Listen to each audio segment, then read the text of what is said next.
नमस्कार दोस्तों, स्वागत है आपका। दोस्तों आइए देखते हैं 2018 में यूपी पीसीएस में हिस्ट्री के आए हुए प्रश्न प्रीलिम्स एग्जाम में। पहला है कि सिंधु घाटी सभ्यता के यूपी में स्थित स्थल, तो पहला देखिए मांडी है, यूपी के मुजफ्फरनगर जिले में। दूसरा हुलास, यूपी के सहारनपुर जिले में स्थित है। तीसरा आलमगीरपुर, यह यूपी के मेरठ जिले में स्थित है। दूसरा महत्वपूर्ण प्रश्न है कि मध्य पाषाण काल में पशुपालन के प्रमाण कहाँ से प्राप्त हुए हैं। मध्य पाषाण काल में पशुपालन के प्रमाण कहाँ से प्राप्त हुए हैं, तो ये देखिए दो जगह से प्राप्त हुए हैं। पहला बागौर, राजस्थान के बागौर से, और एमपी के आदमगढ़ से। तीसरा महत्वपूर्ण प्रश्न है कि शुक्ल यजुर्वेद की संहिता, शुक्ल यजुर्वेद की संहिता क्या थी, संहिता क्या थी, वाजसनेही थी। चौथा महत्वपूर्ण प्रश्न है कि दक्षिण भारत में समुद्रगुप्त के समकालीन राज्य और उनके राजा, तो देखिए धनंजय राजा थे, इनका राज्य था कुशतलपुर। नीलराज राजा थे और इनका राज्य था औमुक्त। उग्रसेन राजा थे और इनका राज्य था पालक्का। और विष्णुगोपा राजा थे, उनका राज्य था कांची।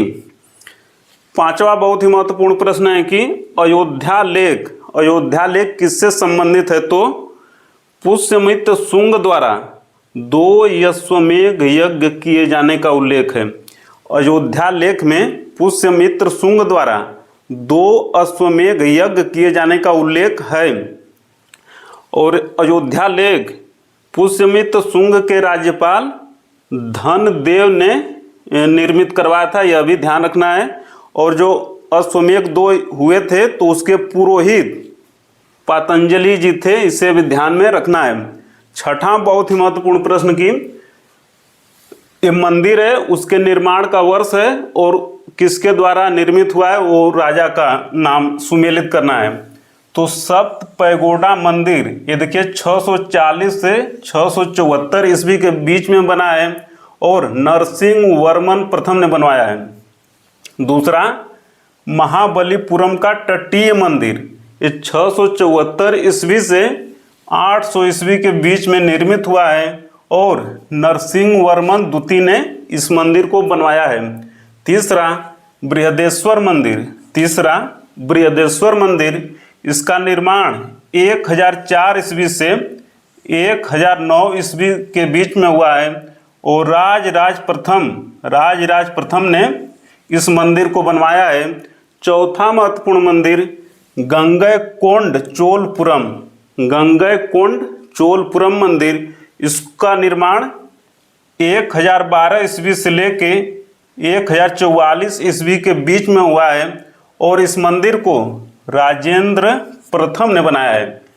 सातवां बहुत ही महत्वपूर्ण प्रश्न है कि विदेशी व्यापार से संबंधित संस्था, विदेशी व्यापार से संबंधित संस्था, तो ये देखिए 2 थी, नानादेशी एवं मणिग्राम।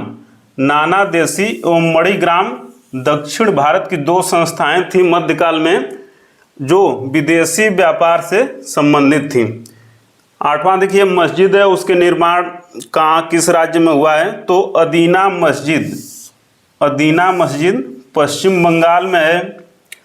लाल दरवाजा मस्जिद जौनपुर में है।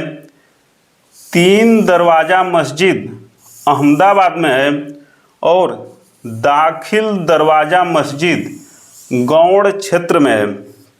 नवा देखिए लेखक, उनकी किताब, नाभादास ने भक्तमाल की रचना की है, उस्मान ने चित्रावली की रचना की है, केशवदास ने रसिक प्रिया की रचना की है और रसखान ने प्रेम वाटिका की रचना की है।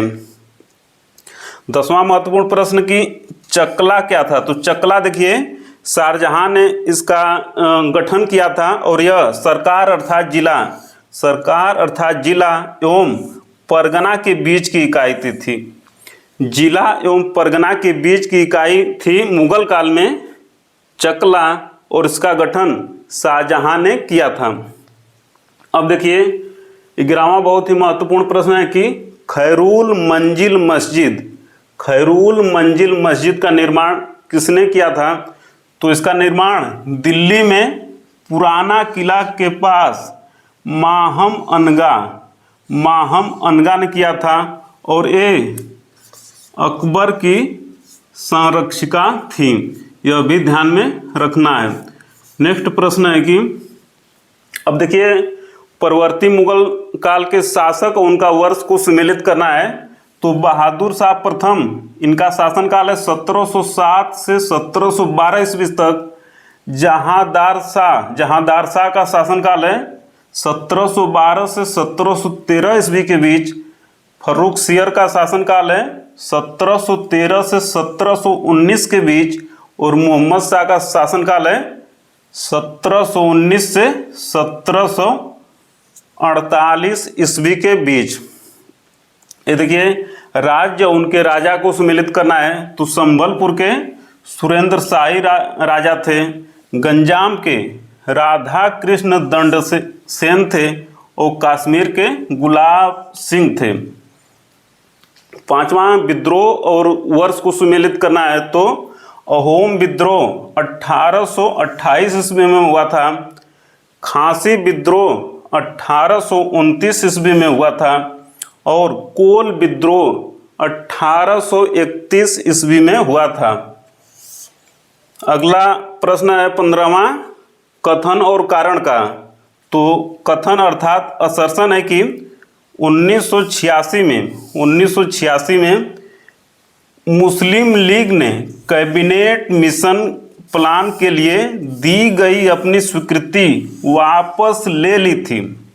1986 में मुस्लिम लीग ने कैबिनेट मिशन प्लान के लिए दी गई अपनी स्वीकृति वापस ले ली थी।